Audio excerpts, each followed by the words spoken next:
So this morning we are going to bring to a close this series that I have offered for you, this imagined conversation between two great figures of the Old Testament, Moses and Isaiah. Actually, as I have shared with you, it's not so much a conversation as a dialogue, keeping in mind the root meaning of the word dialogue, that it is a coming together of two with a shared word. So a singular word that is discerned between the two.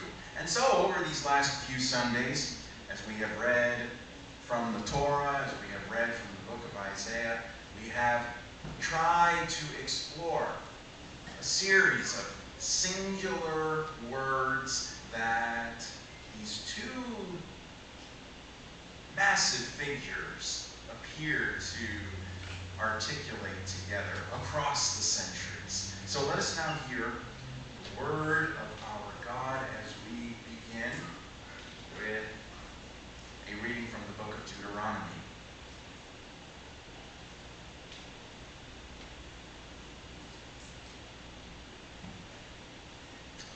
There is none like God, O Jeshurun, who rides through the heavens to your help, majestic through the skies.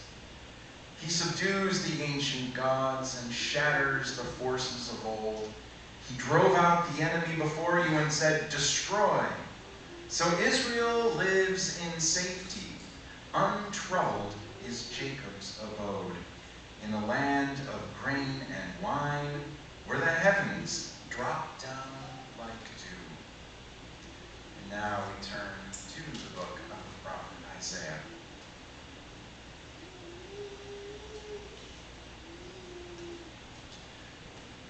For thus says the Lord, I will extend prosperity to her, that is the people of Israel, prosperity to her like a river, and the wealth of the nations like an overflowing stream.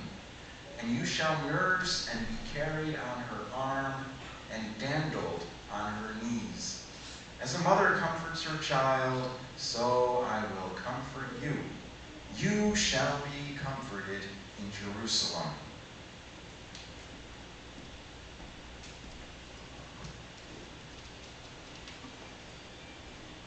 Some time ago, I learned a very interesting and very important piece of wisdom.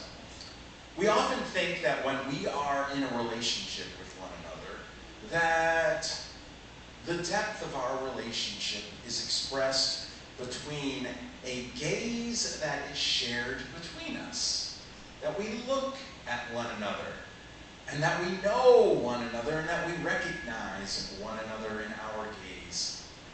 And that is a wonderful idea, indeed. But I learned something very, very interesting, that the depth of a relationship can be sustained and nurtured when two people side by side are looking in the same direction. When two people side by side are looking in the same direction. We have the gaze that is shared between two, and I know you've had that experience when you look at a friend and when you look at your spouse, your partner. There is something indeed special. You know that. You know that. We feel the warmth that comes from sharing our eyes, sharing our sight, because so much is expressed in that gaze. But what about this idea that when we are looking in the same direction, that there is a particular strength, a particular significance to that relationship? What does it mean if our eyes are looking at in a shared direction at a similar point on the horizon? What does it mean, do you think, if our eyes are pointed in the same direction as we stand side by side? Yes, Amy. Yeah, we share the same perspective. We share the same opinion. Absolutely. We are looking together. We are seeing something that is shared. The perspective. Maybe it's a present perspective, a present opinion, but when you think about staring off at the horizon, we think perhaps about the future. What is beyond? So maybe that perspective, that opinion that we share is not simply something that's here in this present moment, but it is also something that is shared regarding the future, regarding the horizon, regarding that which lies beyond us. We're standing side by side, and our gaze is fixed on a shared point. What I would say or share with you this morning is that when we are side by side and when we are looking at a horizon together, it is a shared hope that we have if we're thinking about the future. And I really love the word singular. There is something particularly powerful about the word singular.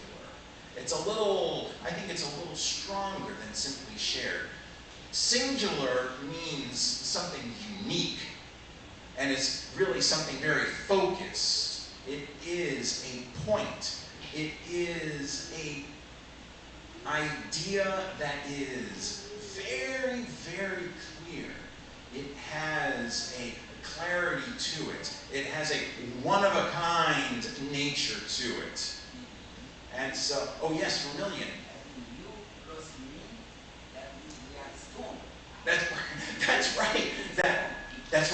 That's right. When we share that singular hope, you're right, Vermilion. It means it's you plus me, and we're stronger because of it. Exactly. What we have seen in this imagined conversation between Moses and Isaiah, we have seen two prophets, of course, separated by centuries, but they are sharing that same horizon. They are sharing that same singular hope. It is a hope about their future. It is a hope about God, and it is a hope about the lives that they are sharing. Now, we can understand that as people. We have people with whom we have very close relationships, and we share that singular hope. We share perhaps that singular opinion or perspective, and Vermilion, you're right, in that sharing, we do find a certain strength. We have that experience within our personal relationships. But here is something really, truly remarkable. Imagine this. We have seen with Moses, we have seen with Isaiah that they are side by side, but there is someone else who is side by side with them, looking in the very same direction.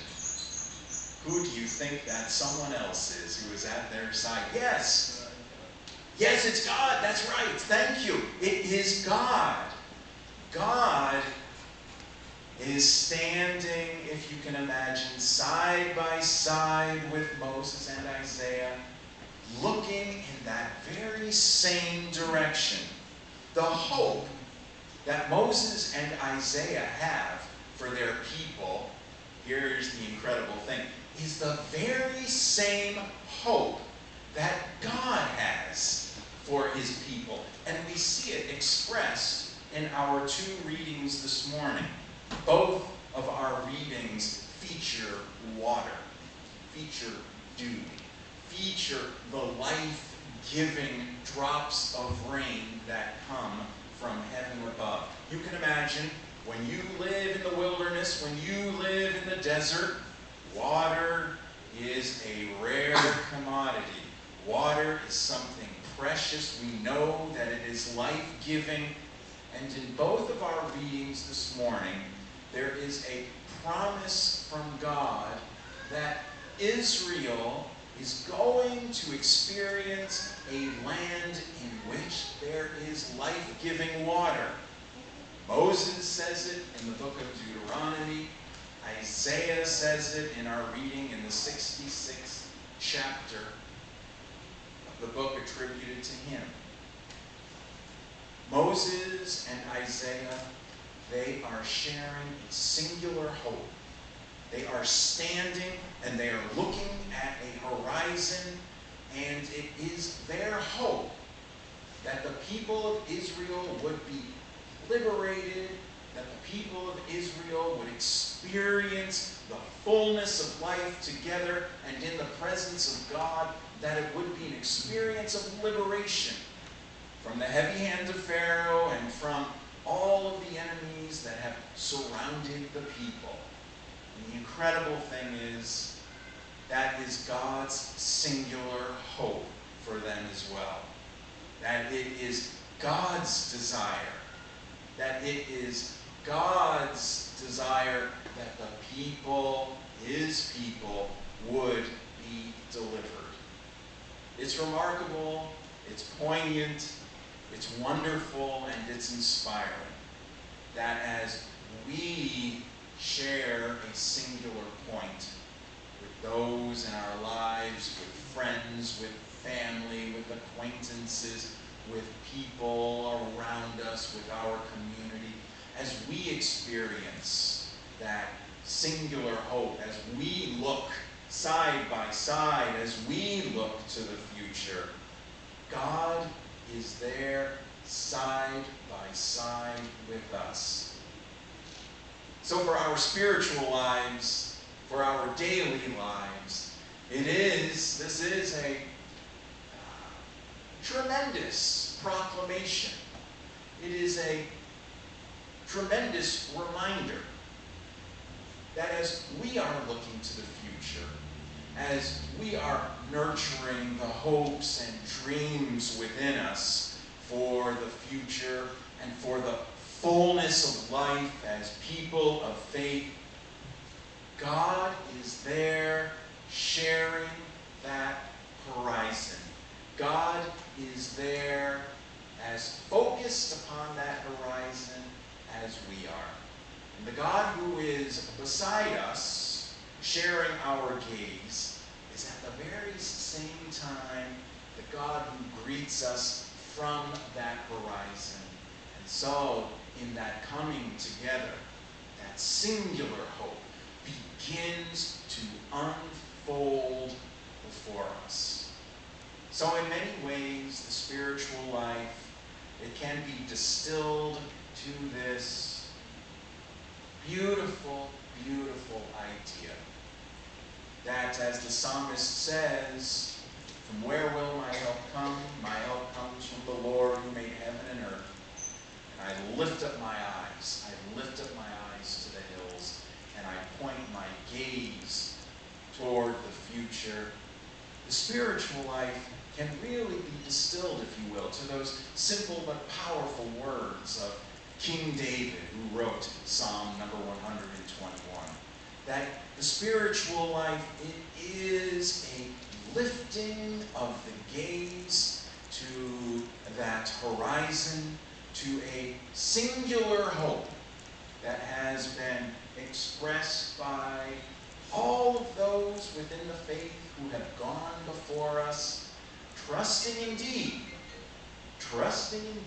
that as we have seen within the Scriptures, the God who stands at the side of his people is the very same God who greets his people from that distant horizon in this present moment.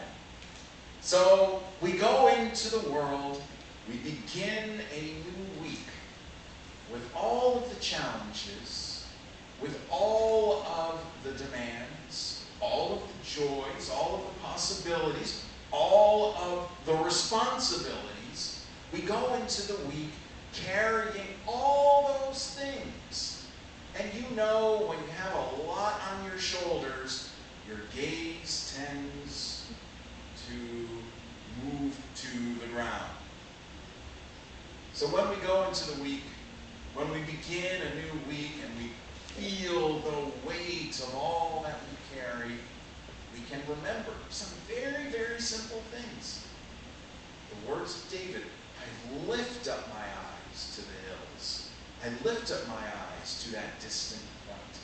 From where will my help come? My help comes from the Lord who made heaven and earth.